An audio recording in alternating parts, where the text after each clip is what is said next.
It's time for another episode of Espresso Yourself with Chuck. And now, coming to the mic, your host, Chuck. Have you ever seen a piece of railroad track or a railroad tie or maybe one of those brushes in a car wash and wondered what happens to all of that stuff once it's reached its useful life? Well, our guest today on Espresso Yourself with Chuck has an incredible business that can probably, he can tell you what some of those new uses are and about an interesting business that he created. I'm really pleased to welcome Damon Carson, who is the founder and president of Repurposed Materials. Damon, welcome. Thanks, Chuck. I'm excited to be on the show. Well, first of all, I really want to dig into the business and how it started, but let's talk about you a little bit first. Tell us about growing up, where you did that, and kind of how you got to that point in your life where you were ready to strike out and figure out what your future looked like. Yeah, so grew up in central Kansas, little town called Ellenwood, Barton County near Great Bend. Born and raised. My mom still lives there, and grew up with a business owning father. And I guess I always had that entrepreneurial yearning, drive, ambition. Certainly didn't know what it would someday look like, but I knew that I didn't want to stay in my dad's business because it was a small light construction business, and the industry, the business didn't fascinate me with that specific product or service, but owning a business certainly captivated me. Grew up very much rural environment, though again we didn't live on a farm, but in rural America, small town, lots of small, 1, 2, 3, 4 employee business owners. So I just always thought that was interesting, and I thought I wanted to be one of those people. Got it. So you graduated from Ellenwood High School, and which is the alma mater, I believe, of Todd Fertig, who's on our jag-k staff. I assume that's where you all met. Yep, we were best buddies growing up. Yep. Excellent. I've actually been in the Ellenwood parade a long time. Wow, that's that's right up there being asked to be in the Rose Bowl parade, I think. pretty similar. Yes, I've never been in the Rose Bowl though. So what did you do after Ellenwood High School? So went off to college. That was, kind of what my parents wanted us to do. We can, at some point, make a note, Chuck, I'll get back to that, but that's what I did. I went off to college. I went to a Bible school a year in Canada, then came back and finished my degree at Oklahoma Baptist University. My degree happens to be marketing.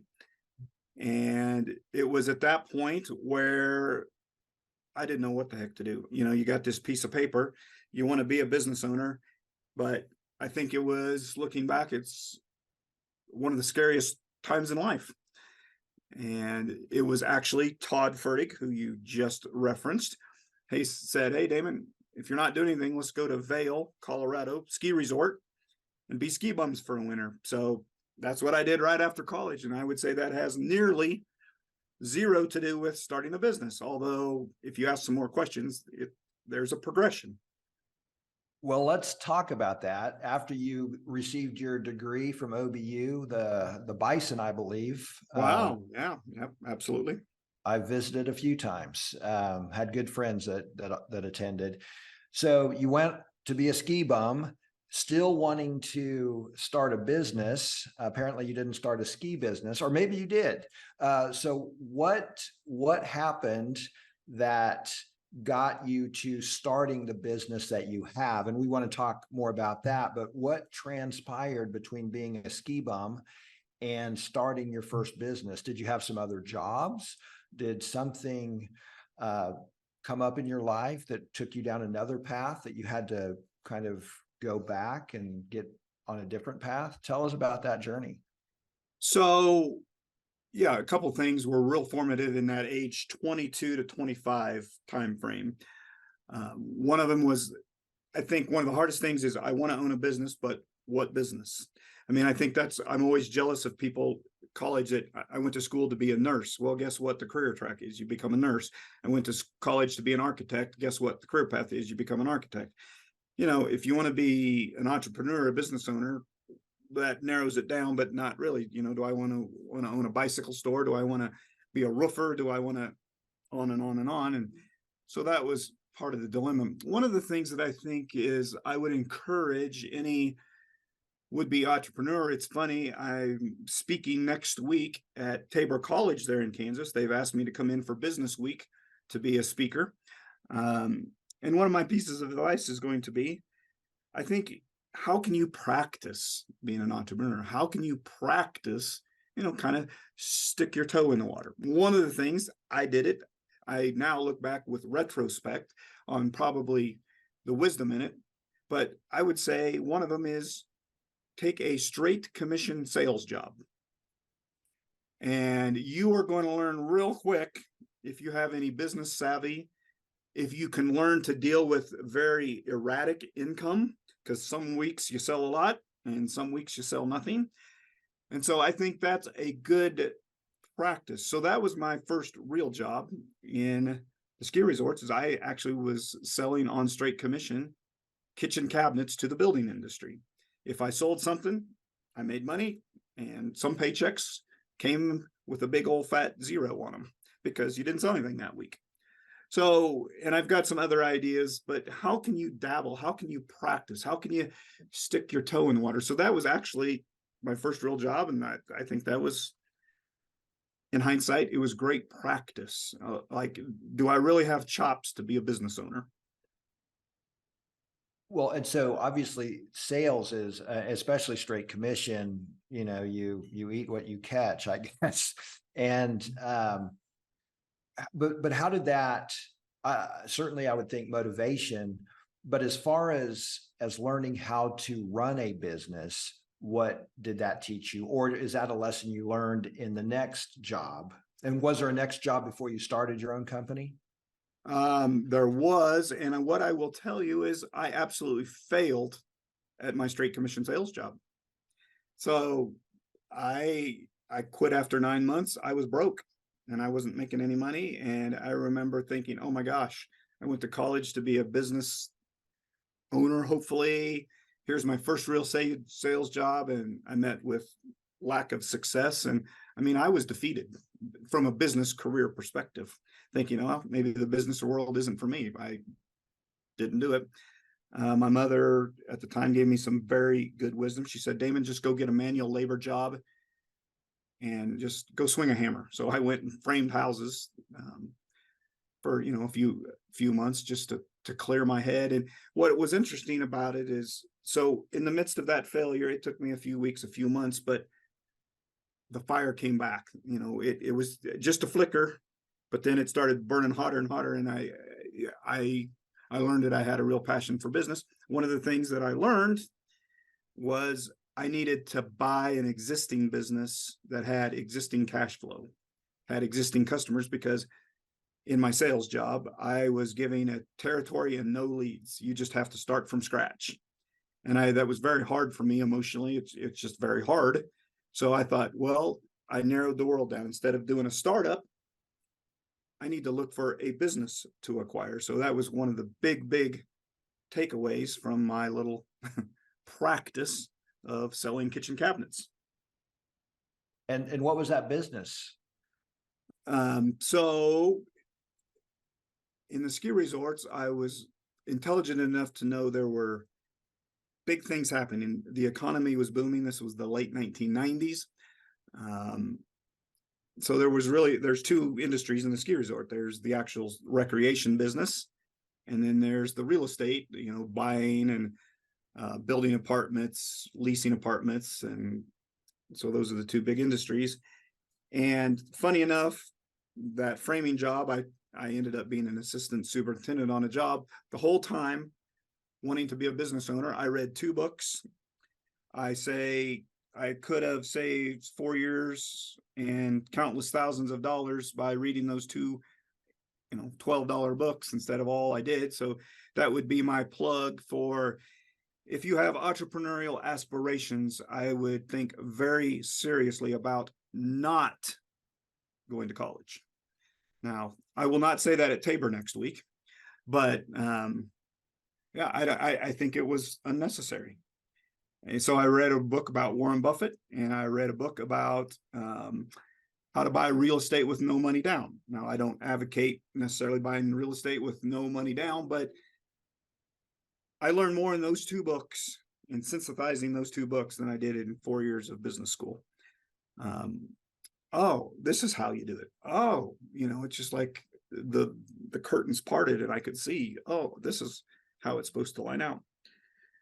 So funny, I want to be a business owner. I'm in a resort. It's booming, but I'm not a licensed plumber. I'm not a licensed electrician. I certainly don't have enough money to go build a motel or a condo.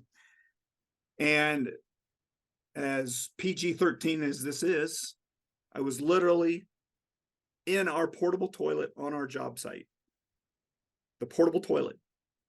And I said, boom, every job site, construction site needs a portable toilet. And I don't think I need a college degree or a license to be able to, be in this business. And so I went and made a phone call to that business owner and said, would you be interested in selling your business? Because again, based on the CANAC, the cabinet experience, I would rather buy this portable toilet business, trash business, than go start one from scratch. And long story short, they agreed to sell. And that was my first in business sign that I got to hang. Wow. So when you started that, you had to get the capital somewhere. So you had to figure out where to get the money to buy it. And then over what period of time did you have your plan in place, knowing, okay, it's going to take me this many months, as far as cash flow and that type of thing? And is that a lesson you learned from one of the two books? Or yeah, so the price that the seller put on the business was more than, I was 26 at the time, my wife and I, new wife, it was more than we could afford. We could afford a percentage of it. He did offer, with a third down payment, he offered to finance 2/3 of the business, which I can explain that if that's sure, no, important to the conversation. In other words, the seller became the banker. yes. But we didn't have enough money for the down payment, so we had to go find a partner, a financial partner, that actually ended up becoming an active partner. So I got, two things out of the deal. But yeah, so it started out as a solo venture. I couldn't afford to buy the business as a young person by myself. I had to go, in a sense, raise capital. And is that something you learned about in one of the two books that you read? Or yeah, I don't know that there was a specific point in time, but I was just constantly reading. I mentioned those two books. Another plug, I've learned more from Forbes magazine than, it's just, now the media has changed. Forbes magazine's not what it was, but I would encourage anybody really interested in business, go to eBay and buy a bunch of old Forbes magazines 10, 20, 30 years ago for $1 each or whatever they sell for. If you really study those, because what a Forbes magazine is they're just case studies. What's an MBA program today? It's high-priced case studies. So just go buy a cheap Forbes magazine and just read a bunch of case studies, and you start training your mind how business people think and strategies and opportunities. And so, somewhere in reading Forbes or, I thought, well, you learn how to start negotiating deals. And as a business owner, you're your own, well, we'll simplify this and say you're your own boss. So you're not looking for someone that has a 4-year degree. You want to know, you already know what you feel like you need to know if the business started and operate the business. You've done that research. Yeah, I've been a business owner now for 26 years. Never one time have I had somebody that I'm trying to do business with ask me if I have a college degree. Never once have they asked. They just ask, can you do it? What's your price? We'll hire you. And if you perform, you're going to get another opportunity. So I think a college degree is important in some things, nursing, engineering, I would say it's, frankly, it's of little to no value in business ownership. So you bought the first business, and then did you turn that into your current business, or was there another step? Yeah, so the garbage business, so it was partly portable toilets, the big roll-off trash dumpsters. We actually 4 years later sold it to Waste Management, who many have heard of, Fortune 500 company that. So we had an exit. They wrote us a check and we were out of the business. And then at that point, I was 30 years old and had a couple of nickels in the bank, and life became a little bit different. So then, whereas acquisition number one, I had no money, I had to find a partner. Then you have a little bit of a piggy bank. So, things change a little bit. But one of the sad things is, so we invested in 4 different things coming out of the trash experience.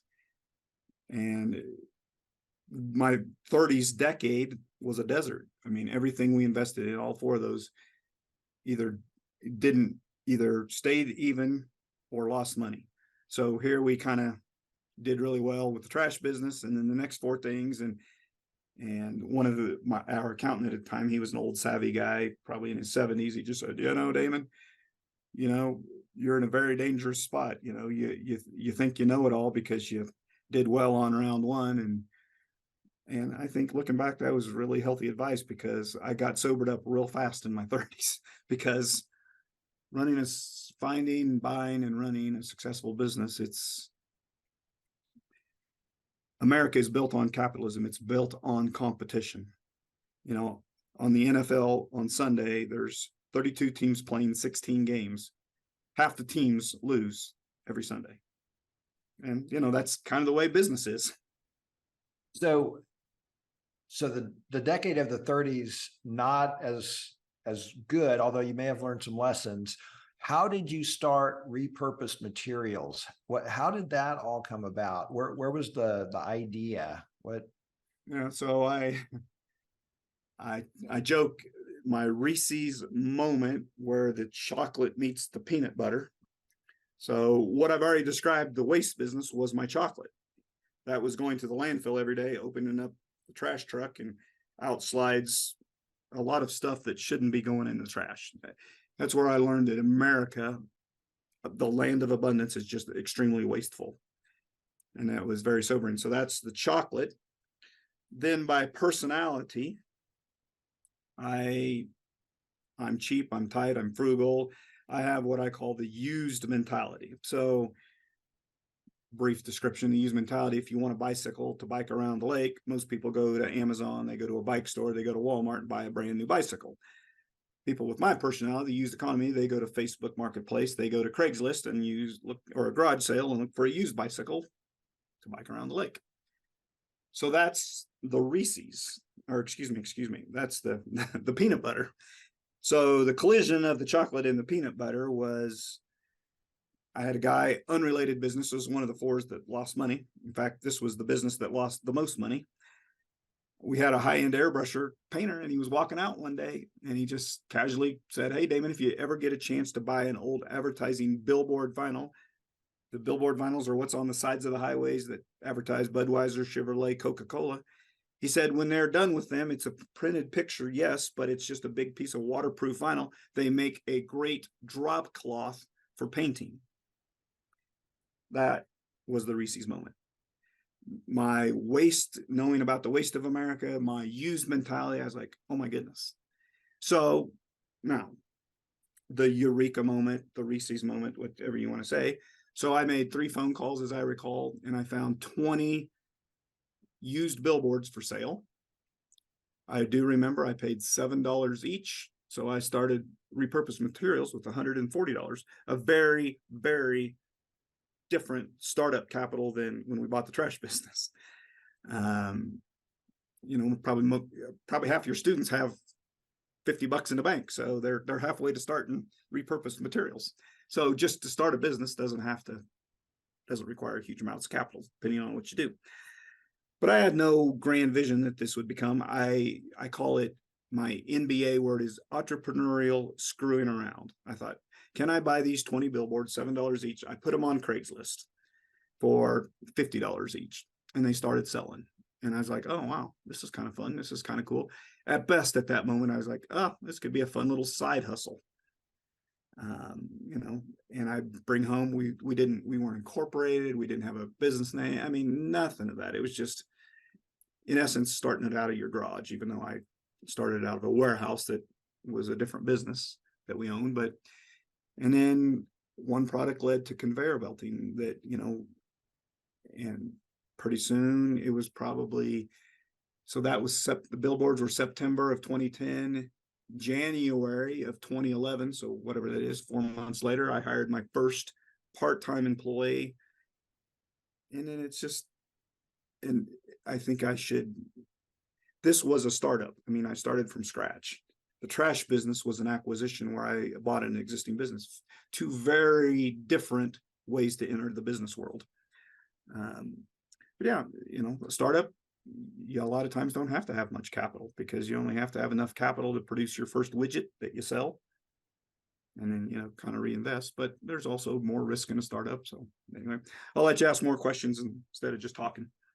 Well, so just when you said you had the warehouse as part of, or storage space as part of one of the other businesses, were all 4 businesses still operating when you started the repurposed materials, or were 2 of them still going, or? No, I think they're all still going at that point. Okay. They were all in various states of suffering. Okay. So, but you had a sizable, or at least big enough for billboards to store those.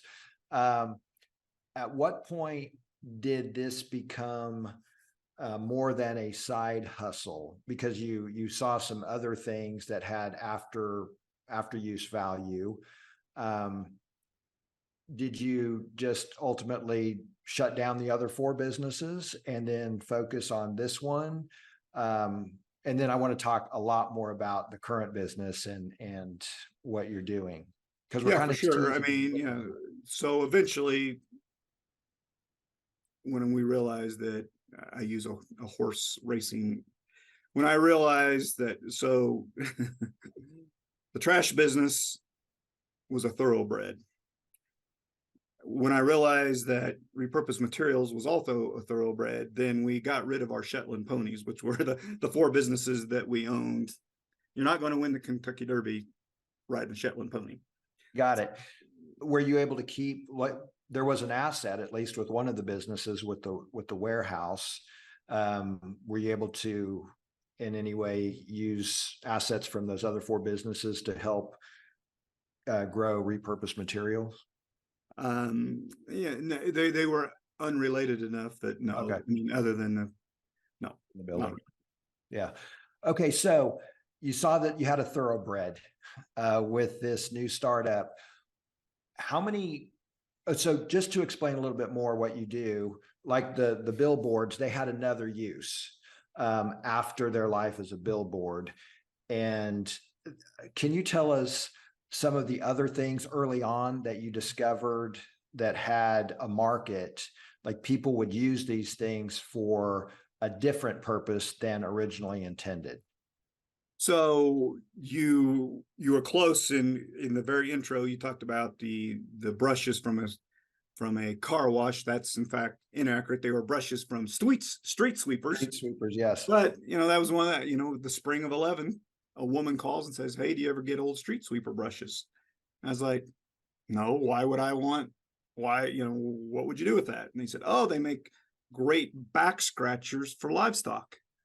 And so just by listening to that customer, we developed a new product line. So, and we still street sweeper brushes, use street sweeper brushes today. I mean, we sell them to zoos and bison owners and horse people, around the United States. So, oh, sorry. Go ahead. No. Well, I was wondering, so you developed that, somebody told you that there might be another purpose for it. Do you always develop the next product for that thrown out item, or do you sometimes just get the items and determine that there's a market for it later. Yep. So with our repurposing, so there's this story can split up a couple of different ways at this point as we've grown. Mm-hmm.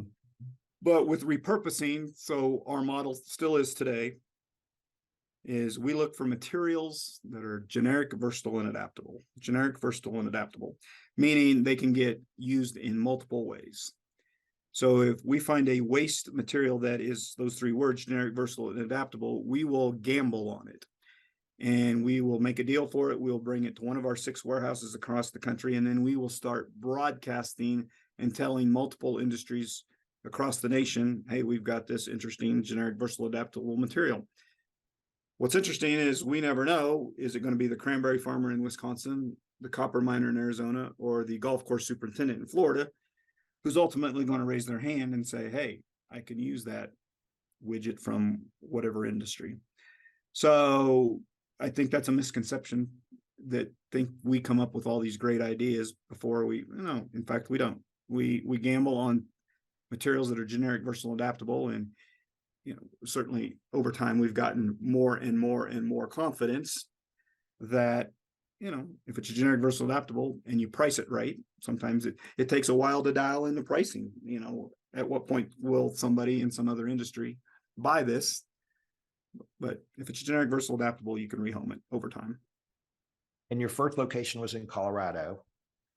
And so did you have to have a network in place before you went to the second location and then up to the 6th? Or because I'm wondering, how did you broadcast this message to people that you had these materials? How did you build that network?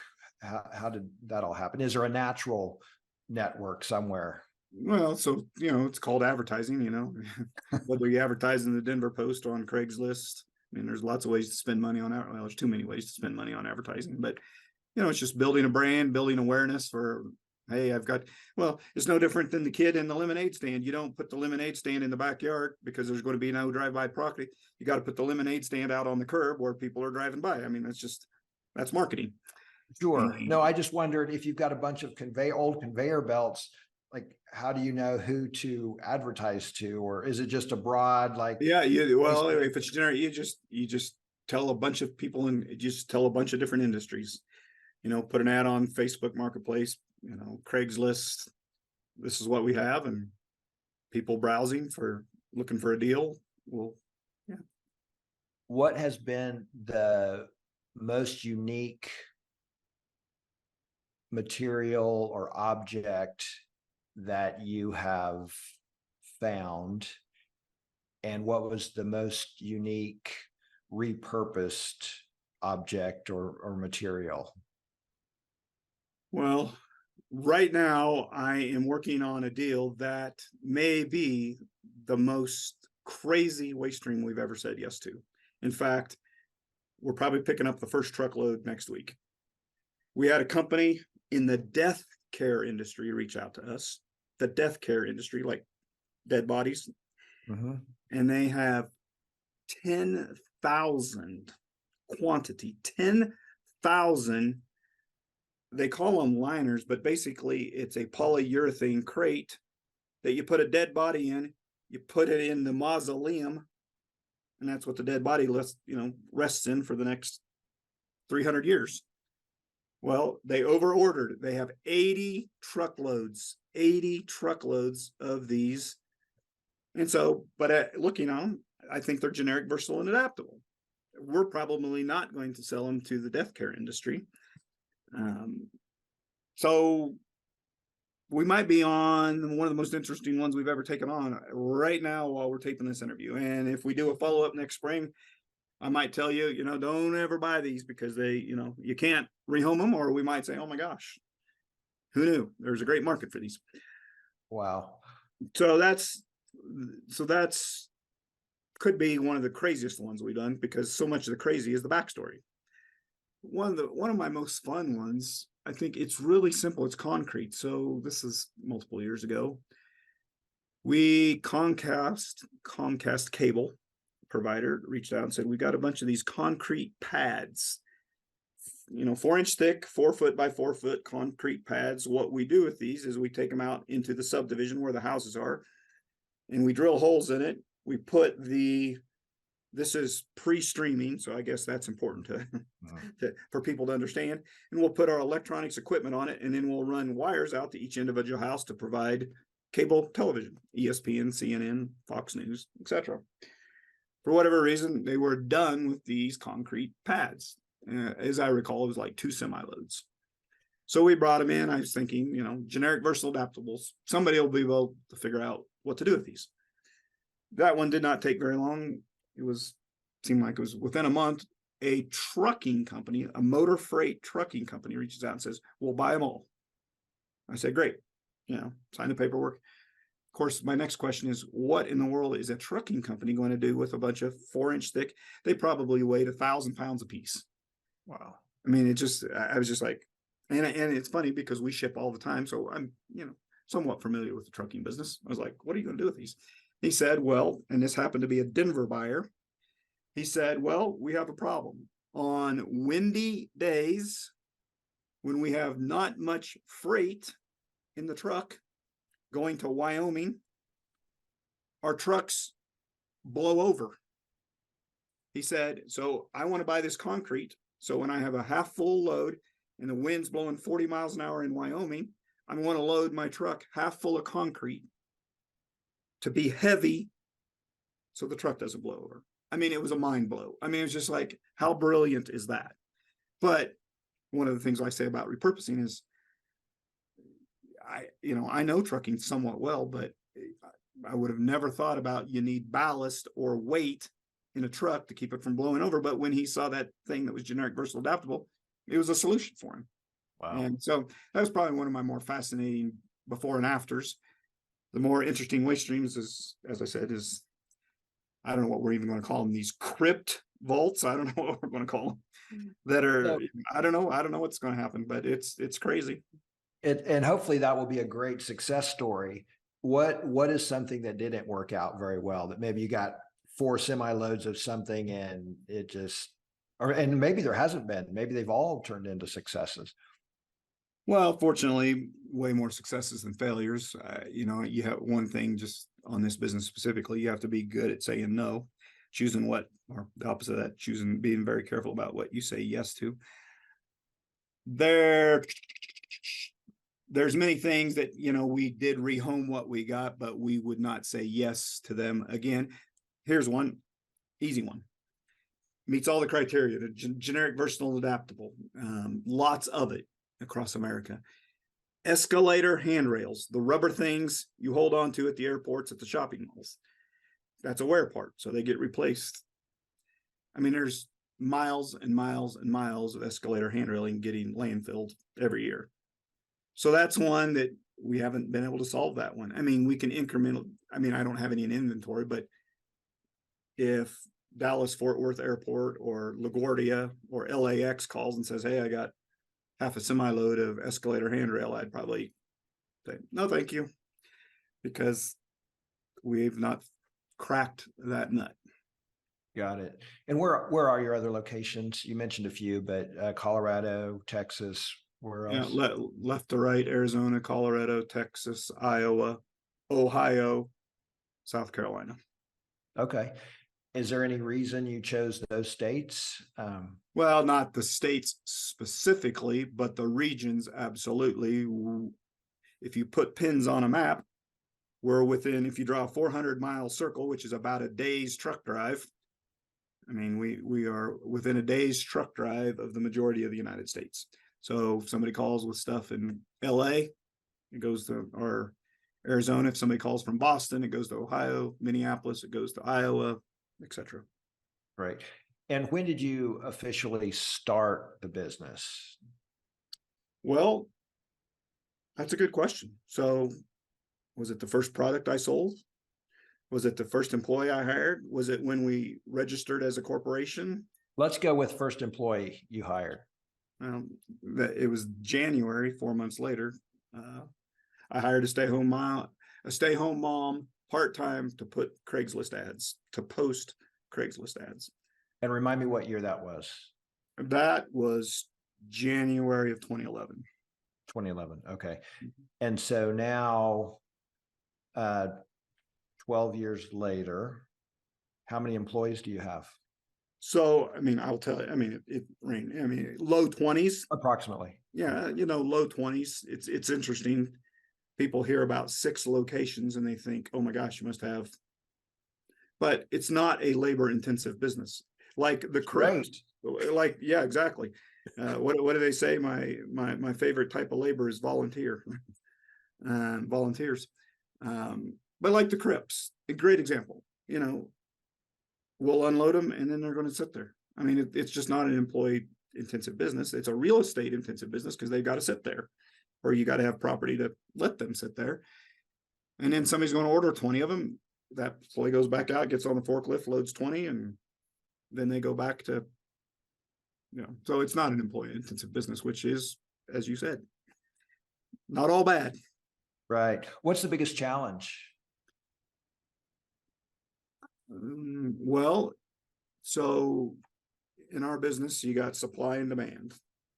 So you got procurement, we call it procurement, the inbound source of materials, and, demand would be our customers to buy it. So I think right now demand's a little soft. I mean, I think we're trending below last year's revenue. I think our business hasn't changed. Our pricing really hasn't changed. I think it's just the economy is softening, which, doesn't make us unique. But so right now, demand is the biggest problem. We need more buyers. Now, sometimes it's the opposite. Oh my gosh, everything's selling. I got to go find more supply. So that could be said for any business, but in most businesses, I always give the ice cream illustration. If you want to start an ice cream store, it's pretty easy. You go visit 3 ice cream producers, you taste the chocolate, the vanilla and the strawberry, and you pick which dairy, and you start making ice cream cones. And when you're out of strawberry, you call them up and say, hey, I need another 5 gallons of strawberry ice cream. And so procurement or supply is not that challenging. In a business like ours, supply is very challenging at times, but every business has its challenges. So just happens to be procurement at times is a challenge here. Well, so I'm sure there have been many rewards from it. One, you got to own your business, which was a dream. You're keeping waste out of the landfill. Is there another reward to what you're doing with the business? So yeah, I would actually. So we're talking primarily to teenagers. I'll make a little insertion here. So this business fits me by personality better than any business I've owned. So our kids are in their early 20s, young adults, and I tell them, hey, it took me till I was 40 till I figure out what I really wanted to do. So our kids are hyperventilating, 23, 24, and 25. What am I going to do with the rest of my life? I said, well, it took me till 40 to figure out what I want to do with. So I would urge that to, just, after I lost my sales job, I quit my sales job, that straight commission sales job. I thought my business career was over. No, it wasn't, even though it felt like it at the time. So it took this business to figure this out. I love to buy and sell. A one-word definition of that is I like to trade. I like to buy and sell. Another thing that's really, people will ask me, what skills did you bring to this job, repurpose materials, that either maybe it's obvious or not so obvious as to why you've been successful at this? And I would say surprisingly, and I would say absolutely, it's my journalism skills that I brought to this job. And I took a semester of journalism as a sophomore in high school. And I would say for me and my business career, that's probably one of the most important, it's probably the most important classes I ever took. Notice I said sophomore in high school, not sophomore in college. We happen to have an excellent journalism teacher, but that's because what is journalism? It's you got to interview people, and then you got to retell stories. Well, so just like the guy bought the concrete. I asked him what he was doing with it. So I interviewed him. And then guess what? I just retold the story to you, just like a newscaster would. Yeah. So it's fascinating. I would say nobody would ever guess in 100 years that a journalism background has been a major key to the success of this business. So one of the things that, if I may just diverge, and I tell a lot of people this, I will do this at Tabor College next week. I think so many people get hung up on, I want to be an electrician. I want to be an airplane pilot. I want to be a chef. I'm not saying those are wrong questions, but I would almost submit, make lists of what you do and you don't like, and don't think about an occupation. I like to work in teams. I like to work alone. I like to work in the mornings. I like to work at night. I like to travel. I like to be in the same office. I like to, and just start putting a lot of likes and dislikes. I like to work with men. I like to work with women. I mean, I like to work where you can listen to your music. I like silence. I mean, and then as you form those lists, then as you look at being an electrician, as you look at being an airplane pilot, as you look at, oh, wow, that kind of fits this list. An easy example, I want to be a bus. I like to drive. I like to drive. Great. Okay. If you like people, maybe be a school bus driver. If you don't like people, maybe be a truck driver. And I think it just kind of starts simplifying another one I give is, I want to be a pastry chef. Okay. Well, if you want to be a pastry chef and you hate early mornings, don't go work at a donut shop, because you're going to have to get up at 4 a.m. And, for a while, you're going to be able to get up and force yourself to get up, but it's kind of against your natural, if you like late nights and you like pastries, go work in a restaurant that serves dinner, supper, and, then you're getting off at 1 a.m. and you can sleep in the next morning because you don't go to work until 2 p.m. So I think that's huge advice I would give your demographic students, is just don't think about electricians. Don't think about nurses. Think about what you do in those occupations. I mean, nursing, do you like blood and guts? Oh, no, they make me vomit. Well, then maybe the medical profession isn't for you. The second one I would say, so I'll put that in a box. The other one the advice I give a lot is, I call it proximity. So, there's some industries that you're just more attracted to. Maybe you love music, so you like concerts, or a recording studio, or maybe you love airplanes. So if you're going to be a janitor or an electrician or an accountant, because you've narrowed it down, well, go be an accountant. If you like airplanes, maybe get a job at an airport as opposed to a hospital.